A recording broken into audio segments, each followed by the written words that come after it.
Naipit ako sa parehong araw sa loob ng 1,000 taon. Sa kanlurang distrito, pabrika ng produksyon ng Yobilizi. Wu Chen nagsabi, itapon ang lahat ng lumang makinang ito at ang lumang pabrika. Ilipat ang pasilidad sa bagong industrial park.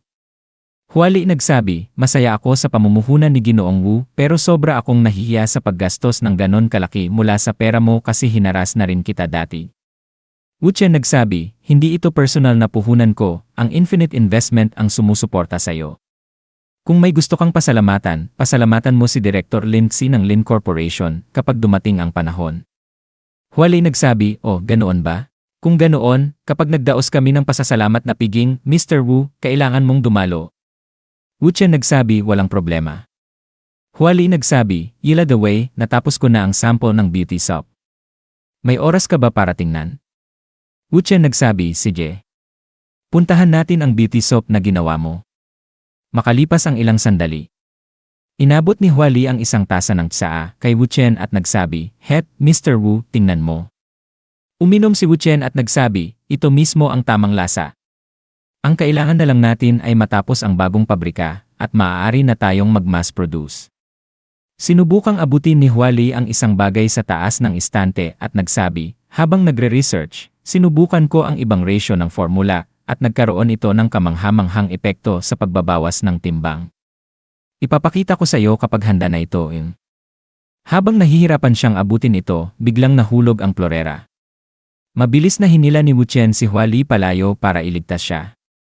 Tumama ang florera sa ulo ni Wu Chen at nabasag. Biglang dumating si Hua Bei at nagsabi, ate, ano nang nangyayari sa inyo? Nagulat siya nang makita sina Wu Chen at Huali na mahigpit na magkayakap habang hinahalikan ni Huali si Wu Chen sa pisngi. Hua Bei nagsabi, Pabulong niyang sinabi sa sarili, ate, bakit mo siya hinahalikan? Kailanman hindi ko pa siya nahalikan, ibig sabihin ba ay gusto niya ang ate ko? Kung ganoon, ano-ano ba talaga ang ibig kong sabihin sa kanya dati? Tumakbo si Hua Bei palayo at sumigaw, waa. Huali nagsabi, Bei. Hinawakan niya ang magaspang na kamay ni Wu Chen at nagsabi, Mr. Wu, nasugatan ka. Huwag kang kikilos, lalagyan ko ng disinfectant at gagamutin ang sugat mo. Makalipas ang ilang sandali sa Barbie bar. Hua Bei nagsabi sa sarili, alam ko namang marami siyang babae. Hindi iyon mahalaga sa akin, hindi ko inisip na maging ako lang ang isa. Pero ang makihati sa kanya sa sarili kong kapatid. Ako. Sunod-sunod niyang ininom ang baso ng purple soda. Sa di kalayuan, isang mahina niyang kaibigan nagsabi kay Bai Xiwen, Young Master, tingnan mo. Parang siya ang bunso sa pamilya Hua ng Yobilizi. Ang batang Panginoong Bai Xiwen ng pamilyang Bai mula sa Hilagang Silangan nagsabi, He, interesante. Ang mahina niyang kaibigan nagsabi, Young Master, matapos ang lahat ng pagsisikap mong patagong alisin ang mga boy-toy na nakarelasyon ni Lin Xi, hindi ba ito ang perpektong pagkakataon para lapitan mo na ang Diyosa mong si Lin Xi ng hayagan? Bai Xiwen nagsabi, inisip ko rin na alisin si Zhuo Kaiyang, pero nag-alala akong baka bigla siyang maghanap ng iba agad sa panahon ng vacuum. Iyan maliit na bagay lang ang iwan ang isang sipsip na alipin. Ang mahina niyang kaibigan nagsabi, sino ang mag-aakalang si Wu Chen ang aagaw ng spotlight sa gitna? Habang iniisip ko, lalo akong naawa sa iyo, Young Master. Bai Xiwen nagsabi, palagi mong alam kung paano banggitin ang masakit, ano? Ang mahina niyang kaibigan nagsabi, Young Master, sa palagay ko, bakit hindi mo Inabot niya ang isang pakete ng ilesi kay Bai Xiwen. Ibinuhos ni Bai Xiwen ang imesi sa kanyang grape juice, tinitigan ito, at nagsabi, he, magandang ideya yan. Mukhang pabor pa rin sa akin ang langit. 2 araw makalipas. Nakaupo si Wu Chen sa sopa at nakatanggap ng tawag mula kay Atay. Atay sa telepono, bayaw, maayos ang takbo ng proyekto ng tulay dito. Nagsimula na rin ang renovation ng clubhouse sa city center, at sina Zhuang Yuan at Guaizi ay nakakuha na ng mga tauhan para sa akin. Nakatakda tayong mag-trail run sa loob ng 3 buwan, siguraduhin mong pupunta ka noon. Wu Chen nagsabi, syempre, Atay. May tao dito na gustong makipagkita, Atay. Sa susunod na lang tayo magkwentuhan. Atay nagsabi, naintindihan ko. Sige, bayaw. Ingat ka. Binuksan ni Wu Chen ang pinto at nagsabi, Miss Hua. Huali nagsabi, Mr. Wu, 2 araw nang hindi umuwi si Bei. Hindi ko siya makontak kahit ano nang gawin ko. Baka si Zuo Kayang pa rin ang gumagawa ng gulo. Sa tingin mo ba tatawag na tayo ng pulis? Wu Chen nagsabi, pumasok ka at maupo. Magpapaimbestiga agad ako. 10 minuto makalipas. Sabi ni Ahuang sa video call, Chen, naipadala ko na sa telepono mo ang impormasyong gusto mo. Tingnan mo. Wu Chen nagsabi, ang mukhang ito dahil na isipin ko ang pamilyang Bai mula sa Hilaga. Baixiwen.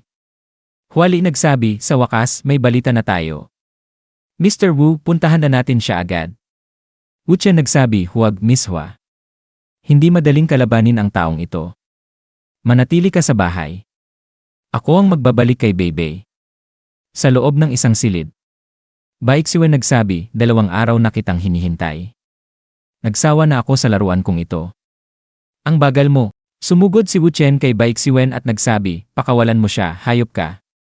Hinuli ni Baixiwen ang kamao ni Wu Chen at nagsabi, talagang gusto mong lumaban sa akin. Iilan lang sa mundong ito ang makakatalo sa akin. Wu Chen nagsabi, Baixiwen, kilala kita. Nagsusmuggle ka ng armas para sa mga bansa sa Hilaga, nakapasok ka sa kanilang global intelligence networks, tapos ibinabahagi mo ang impormasyon sa gobyerno, kaya ka may espesyal na pribilehiyo dito. Magaling kang lumaban, pero kung patayan ang pag-uusapan, ang mamamatay ay ikaw. Baixiwen nagsabi, sa halip na sayangin ang oras sa pag-iisip kung paano mo ako papatayin, mas mabuting isipin mo kung paano mo siya ililigtas. Pagkatapos ng 2 araw ng droga, malamang sira na ang kanyang nervous system. Hahaha. Sabi ni Wu Chen, kukunin ko na siya ngayon. Kung susubukan mong pigilan ako, mamamatay ka. Habang binubuhat ni Wu Chen si Hua Bei palayo, sinabi niya, Baixiwen, sisingilin kita pagkatapos kong mailigtas siya. Kinabukasan, Lingnan, Tujia Village sabi ni Wu Chen, matandang tu, critical ang kondisyon ng kaibigan ko. Kailangan ko na naman kayong istorbohin. Sabi ni matandang Ju, pumasok na ang lason sa kanyang mga ugat. Ang Taisunine Arrays ay makakapigil lamang sa lalo pang paglala, pero ang paggaling ay mangangailangan ng makapangyarihang gamot para mailabas ang lason. Sabi ni Wu Chen, parang nag-aatubili kayo, matanda, hindi ba umiiral ang makapangyarihang gamot na yon? Sabi ni matandang Ju, hindi naman ganoon. Ang lunas ay nangangailangan ng apdo ng isang puting king cobra. Pero, dahil sa tindi ng kanyang pagkalason, napakalaki ng dami na kailangan. Pinakamainam kung mula sa buhay na ahas makukuha ang apdo para mas epektibo. Sabi ni Wu Chen, kung ganoon, matanda, gaano karami ang kailangan? Sabi ni matandang Ju, hindi bababa sa sapat na dami ng apdo para mapuno ang isang maliit na swimming pool. Sabi ni Wu Chen, sige. Ako na ang bahala. Maya-maya. Sabi ni Tom Brady sa telepono, hey kaibigan. Naayos ko na ang pagpapadala ng mga gamit sa pamamagitan ng eroplano. Pero sabi ni Wu Chen, magkaibigan tayo. Huwag kang mag-atubili, sabihin mo na lang.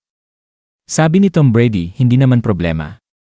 Ang kaso lang, dahil sobrang apurahan mo, napilitan akong makipagkasundo. Ang Scarlet Mary ng North America, ang Pet Queen, ay may kaso dito sa Huaxia. Sabi ni Wu Chen, ayos lang yon. Pantay na palitan. Ako na ang bahala sa iba pa. Sabi ni Tom Brady, medyo komplikado sige, hindi na kita istorbohin pa, kaibigan. 4 na araw ang lumipas. Sabi ni Wu Chen, matanda, nakuha ko na ang lahat ng apdo ng puting king cobra na kailangan nyo at inilagay sa pool. Ano na ang susunod? Sabi ni matandang Ju, Mr. Wu, kailangan mong buhatin si Miss Hua at ilubog siya ng buo sa pool na ilalabas lang ang kanyang ilong at bibig para makahinga. Sabi ni Wu Chen, yun lang ba? Habang marahang inilalagay ni Wu Chen si Hua Bei sa tub, sinabi ni matandang Ju, gamitin mo ang isang kamay para suportahan siya at ang isa pa para pindutin ang kanyang Qianqi acupuncture point. Habang pinipindot ni Wu Chen ang Qianqi point ni Hua Bei, pabulong niyang sinabi, Xiao Hua Hua, kailangan mong gumaling, pakiusap. At dito na nagtatapos ang video natin ngayon. Maraming salamat sa panonood, sobrang na-appreciate ko kayo lahat. Kung nagustuhan nyo ang content, huwag kalimutang i-like at mag-subscribe para hindi nyo ma-miss ang susunod na mga videos. May gusto kayong sabihin o may tanong? Mag-comment lang sa baba, gusto kong marinig ang opinyon nyo. Hanggang sa susunod mga kagoto. Stay awesome, stay curious, at kita-kits sa next video.